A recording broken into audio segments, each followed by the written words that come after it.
One of the caveats that I do have some personal information that I did get personally involved in was some information that had to do with the Stargates and Looking Glass, and more specifically the 2012 problem with those projects.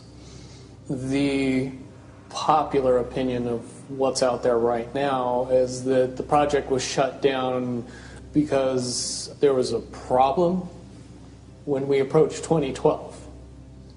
I've heard it described a number of ways, but to my knowledge, the problem is that the timelines converge on that point in time. And when you know enough about the Stargate projects and the Looking Glass project to know how string theory works and how the possibility of possibilities works and how making one choice over here doesn't necessarily mean that the other choice couldn't exist at the same time. But once you get your brain wrapped around this subject, you find out that at the end of 2012, in an easy way to put it, the choices that we make become less and less consequential to the future. And eventually we're pushed into this bottleneck of time, no matter which choice we make. And that's important to the people that had access to Looking Glass because they would use Looking Glass knowing the choices that they would make and the future would pop up. The big mistake was coming up with the possibility of future.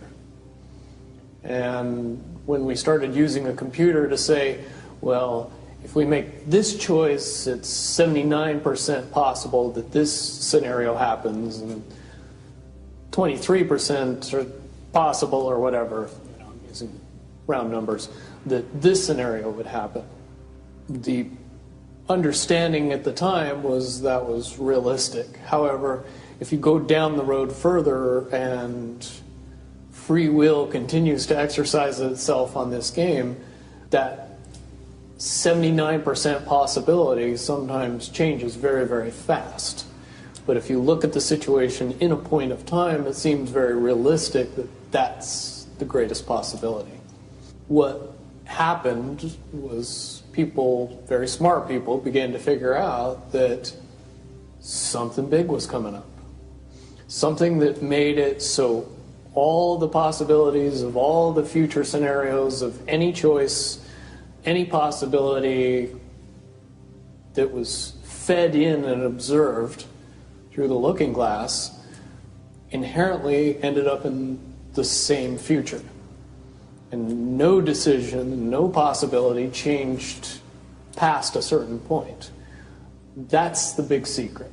All possible timelines lead to the same basic set of history in the future. That is what sends everybody that has all of the information, that knows everything, into a blind panic. The people that know everything about Looking Glass, that have gotten all the reports and all the information, the elites of the world, probably figured out that that was the end of the game. And nothing could be manipulated beyond that point. When I was in the military, it would have been before '97 when I got in trouble. One of my particular areas that I was amazingly intuitive about is problem solving / mission planning, or more specifically, taking a bad mission and fixing it. Certainly knowing how string theory and possible futures works makes it so you can work your mind very quickly to see the reality of what's happening and decide what decisions need to be made to change it for a particular outcome. At a certain point, after they're done hearing the computer tell them this is what's going to happen over and over and over and over again, all they become focused on is how do we fix it? What I do know is that I was called in and asked to solve this problem, this timeline contraction problem. And I eventually did my due diligence and did all the investigating and basically only had one piece of information, and that was reinforcement. The computer's right. The timelines will contract down to some inevitable thing. There is an inevitable event. It's been forecast, it's been predicted, it's been fed to us in a slop trough of what they want us to believe will happen. They don't actually have control over what happens. They only have control over the reaction, and it seems that no matter what they try to do to cause their desired reaction, it's going to have an opposite effect. Much, much easier for me to explain today what that process is as opposed to back then. If I had to give it a name, I would say it's the awakening process. It's an evolution of consciousness that cannot, will not, and no matter what decisions or possibilities are injected into the equation, eventually it all resolves down to us all learning the truth and becoming aware of this massive dam of lies that has been built that keep us from knowing massive volume of information that we should otherwise possess. Essentially what happened with Looking Glass, not only did they not want people to use it anymore because they knew it was just going to burp out the same thing, but at the same time they didn't want anybody else to know what it was saying, I'm sure.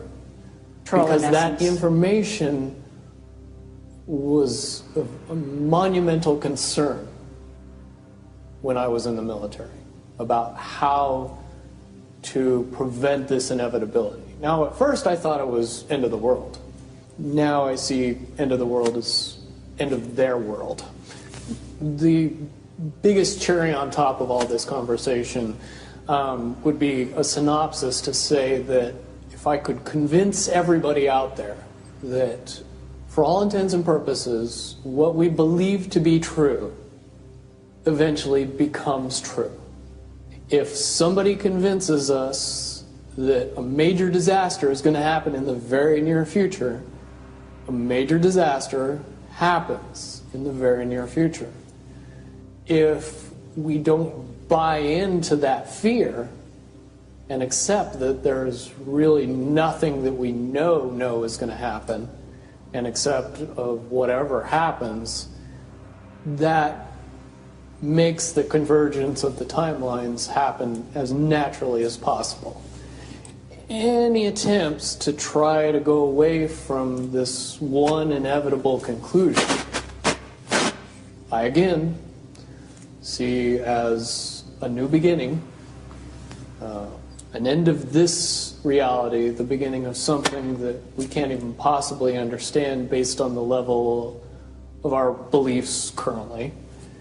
But when all that information comes flooding out, there's going to be no denying what's true and what's a lie or what's illusion. Basically what we're experiencing right now is two master chess players sitting at the board. And one of them looks down at the board and sees that he's in checkmate in 7 moves. And he looks across at his opponent and he knows that his opponent sees it too. So there's no getting out of it. So at this point, the loser can only prolong the game. Both players know the game is over. It's only a matter of time before he does this, and then you're forced to do this, and then he's forced to do this, and eventually checkmate. We, as a race, if we could understand that the game is over, that based on the rules of the game, the bad guys have already lost, the good guys have already won.